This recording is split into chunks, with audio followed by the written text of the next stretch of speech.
I did want to add very quickly that I am using a category 4 yarn, and I crochet loosely, but the hook that I'm using in this one is going to be a 5mm. Alright, so I'm just going to hop straight into this video. So first you're going to want to make a slip knot, and if you don't know how to do a slip knot, there's a bunch of good like YouTube tutorial videos. I'll probably link one in the description for you. So yeah, starting off, just make a slip knot, easy enough. Okay, and so now you're just going to want to chain like a long chain. So for me it's 270. For you it may be a little different. I'm a size small. To figure it out, just chain something long enough to wrap in a cross direction across your body. Okay, and so it's going to look something like this when you get done. Like I said, make sure you just check. It needs to cross around your body and kind of reach to your wrists, because you need enough room for the sleeves.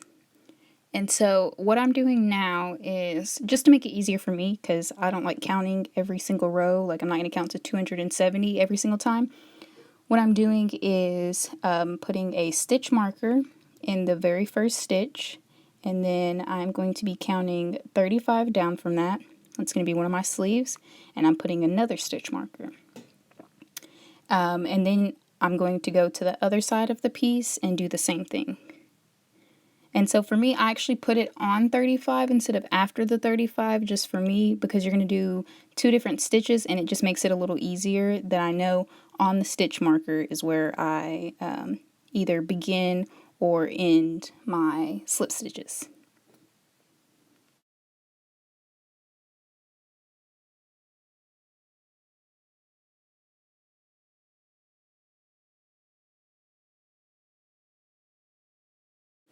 Okay, and so now that we're done with that, what you're going to do is chain 1 and then turn your work, and we're going to start slip stitching. And to slip stitch, all you need to do is just yarn over and then pull the yarn through both of your hoops, which we are going through both loops on this row. I only mention that because from now on we're not going to be doing that. And so you're going to do this 35 times, or until you meet that stitch marker that you left. And so yeah, just slip stitch all the way down to the very end right there.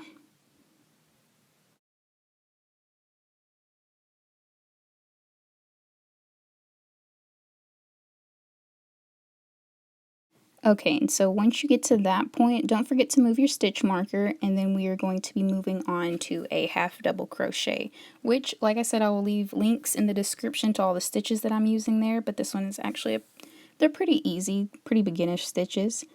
And so what you're going to want to do is yarn over, and then you insert your hook into the loop, you pull through, yarn over again, and then pull through all 3 of the loops that are going to be on your hook. So just watch that again. Okay, and one more time. Right, and so from now on you just do the half double crochet all the way down until you reach your other stitch marker.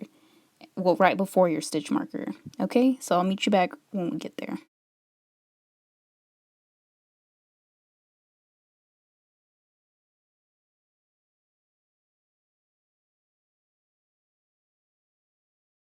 Okay, and so we're at the end, and I just wanted to show you it's going to be right before you get to the stitch marker. And always make sure you move it up. And so once we get to the stitch marker on the other side, I actually already did this row, you're going to slip stitch for the last 35. And so that's kind of going to be one of our rows, which you do every single time: slip stitch, half double crochet, and then slip stitch again.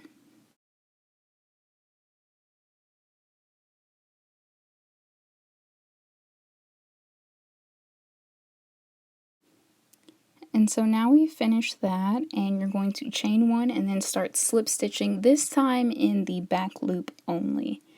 I did not get any great footage of this, I'm so sorry, but it's just going to be, when you hold your crochet work, you're going to see like sort of 2 loops, and you're going to want to go for the back one. Sorry if you're a beginner, because this isn't very beginner friendly if you don't already know how to do this.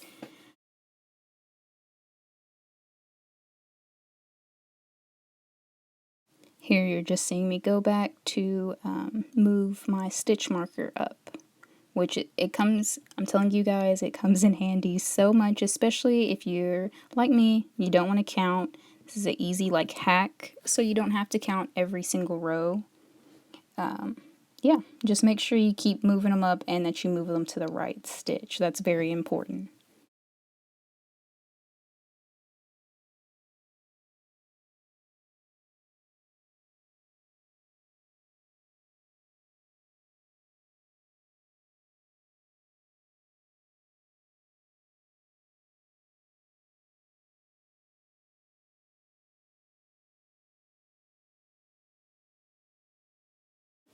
Okay, and so we're at the end of our slip stitch row for row 3.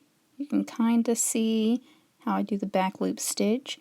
So now we're going to be chaining 1 and then turning our work. And so we're going to be doing row 2 basically, so where we're going to slip stitch 35 or however much to your first stitch marker, and then half double crochet, and then another slip stitch. Wow, so I really left a lot out right here. I just wanted to show you guys how the piece looked. But what you're going to be doing is alternating rows 2 and 3. So first is going to be the slip stitch, the half double crochet, and then slip stitch. And then the next row would be slip stitch all the way. And so you're just going to keep alternating those. Make sure that they're only worked in the back loop, both of them. They're worked back loop only. And so, yeah, just keep doing that and alternating the rows until you get it long enough where it can fit around your arm. And just as long as you want it. I went for more of a crop style. I love showing off skin. So I think mine only came out to be about 32 rows. But it's just honestly going to be whatever fits you.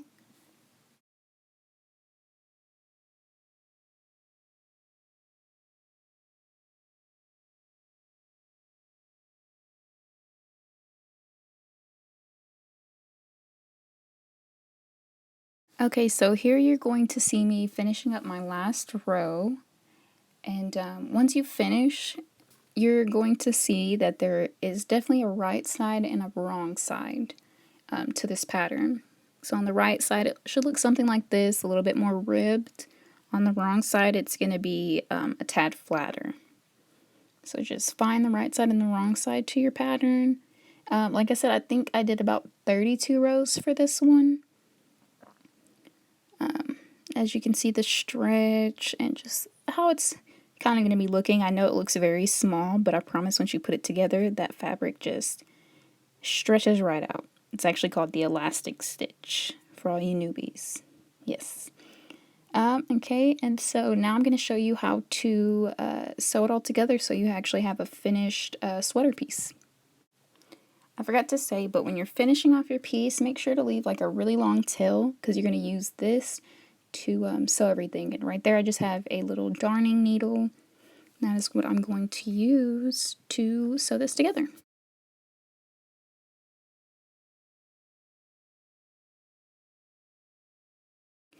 So you should have located your right side and your wrong side. That's what the wrong side's going to look like.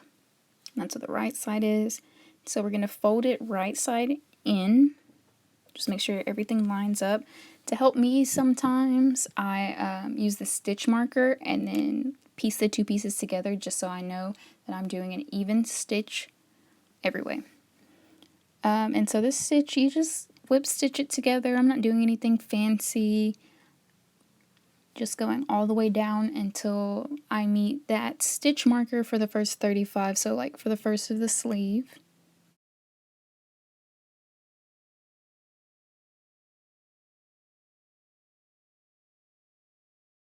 Sorry if I'm not talking a lot in some spots. I kind of want you guys to watch what I'm doing, especially if you're a beginner and you don't know what to do. I know I didn't really make a great tutorial video for some of the stitches that I'm using, but it's really simple concept, so I think you can get the hang of it very easy.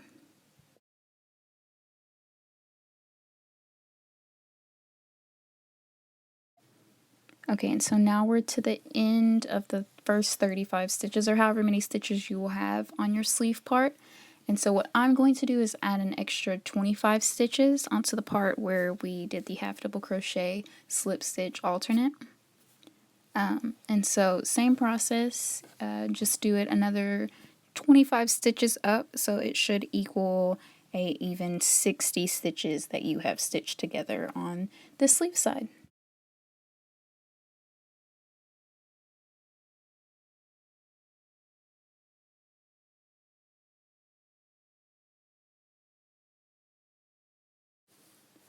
Okay, so you're going to be finished with the first sleeve. This is about what it's going to look like. Like I said, do not worry about if it looks super small. It should be able to fit around, at least if you checked while you were doing your rows. So go ahead and do the other side the exact same way, and then we'll meet back up with our finished products. Okay, so this is how everything is looking now.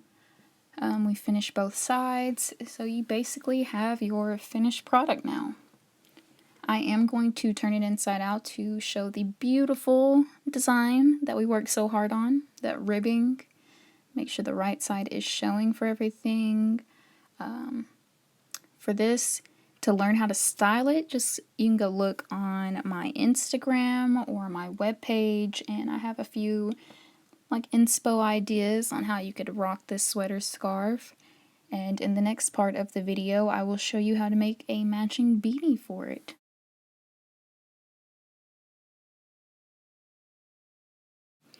Okay guys, so we're back for the second part of the video, which you guys just made a sweater. Like, let's just take a moment to appreciate that.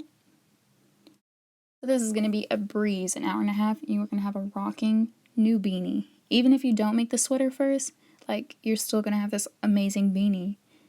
So we're going to start with a slip stitch first. And what you're going to want to do is just chain the length of your head, basically. So from where you want the brim to fall to the tip of your head. And, you know, you can give a couple inches if you like that more slouchy look. That's usually what I do. Go like 1.5 inches above where my actual head is.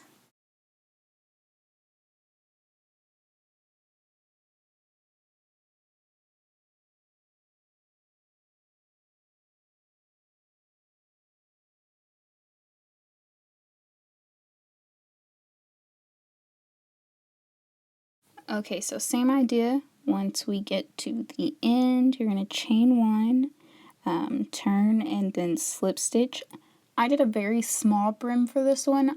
I also have pictures on my page of one where I did a larger brim, but for this one I'm just doing a small non-fold over brim. So I only chained, I think it was about 6 stitches right here. And then I did the half double crochet all the way to the end. And so once you get to the end, you know, put your stitch marker. I'm telling you, they save lives.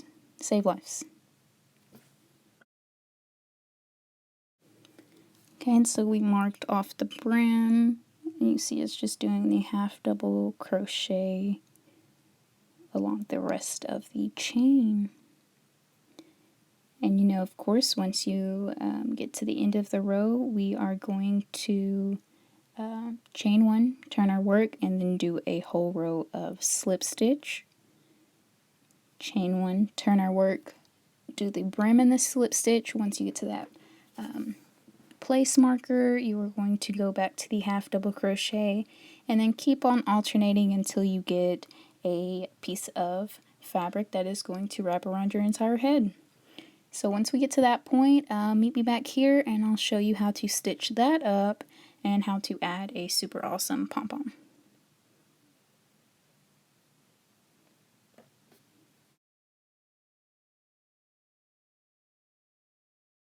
Okay, so I'm back with my last few stitches on my last row. I just made sure that it was long enough when I wrapped it around my head that it fit. You want it tight but not too tight. You don't want it too loose, you know, just a comfortable fit. And so now we're going to basically do the same process. We're going to get it, take the right side and put it on the inside, fold it together, get everything even, and we're going to prepare to do our whip stitch.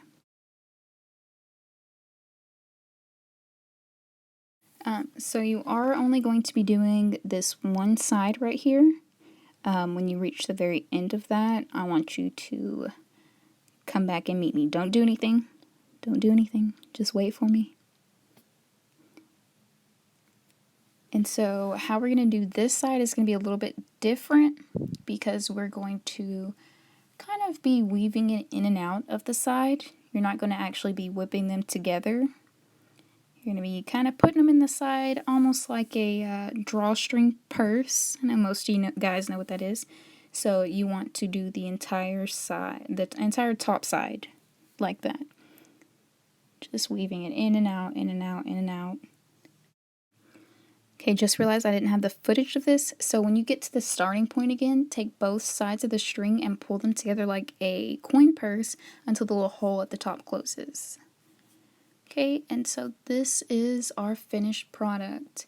I added a pom-pom to mine. I got mine from Michael's. You can also make yours. I'll link a video in the description on a really good pom-pom tutorial. So there's the end. Thank you guys so much for watching my video. Make sure to check out all my socials and my website. Alright, bye!